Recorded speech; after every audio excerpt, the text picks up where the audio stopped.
De Koninklijke Nederlandse Reddingmaatschappij is dé hulpverlener op het wetter, op zee en roembinnenwetter. Reddingsboten en vrijwilligers zijn 24 uur daags beschikbaar voor hulp en ook in de coronatijd gaat de voorbereiding op het komend simseizoen gewoon door. Al is het krekt even oors. Ja, normaal oefenen wij alle weken met z'n allen, om zo veel mogelijk getraind te wezen. Alleen in deze coronatijd gaan we 2 maanden stil heen. Maar nu beginnen we weer met oefenen met trainen. Dus dan zijn we weer voorbereid op het komende seizoen. Alles wat maar op het wetter gebeurt, kan het oefenen we. Je moet leren varen, je moet leren navigeren, communiceren, je moet met touwen omgaan, je moet met mensen omgaan. Het slepen, het beleggen, afvoeren van patiënten in de brancard, EHBO, reanimatie. Eigenlijk alles wat maar vaak komen kan. In deze coronatijd zie je volle mensen het wetter op en met het mooie simmen waar wordt er volop zwom, vaart, zielt en surft. De KNRM merkt deze toename op het wetter ook. De laatste 2-3 weken hebben we heel veel meer alarmen gehoord dan die 2 maanden daarvoor. Dat weet eigenlijk niks. Toen kregen we helemaal geen alarm. Nu zie je dat er meer beweging komt op het wetter. Ik denk dat er meer mensen een bootje kocht houden om te varen, want die gaan net vakantie en bloos in eigen land. En dan moet er maar een bootje komen.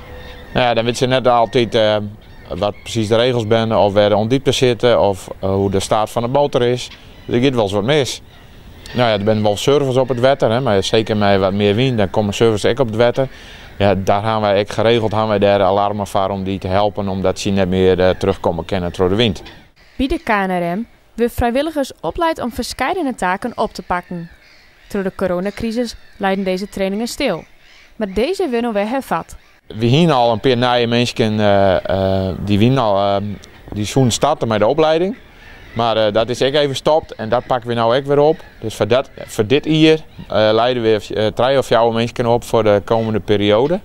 Ja, dat gaat een beetje vertraagd, maar dat hindert verder niks.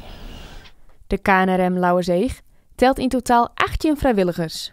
Maar meer vrijwilligers zijn altijd welkom. Dit jaar hebben we genoeg, maar meestal proberen we toch wel 1 keer in 1-2 jaar dat er 1 of 2 naar je bij komen. Dat gaat wel eens in voort, dat gaat wel eens in die stopt ermee, dus er moet altijd wel naar je aanwas wezen.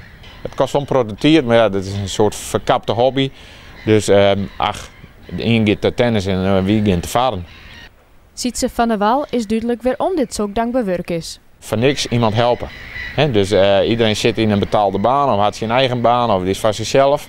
En nu helpen ze mensen vergezen eigenlijk op het wetter.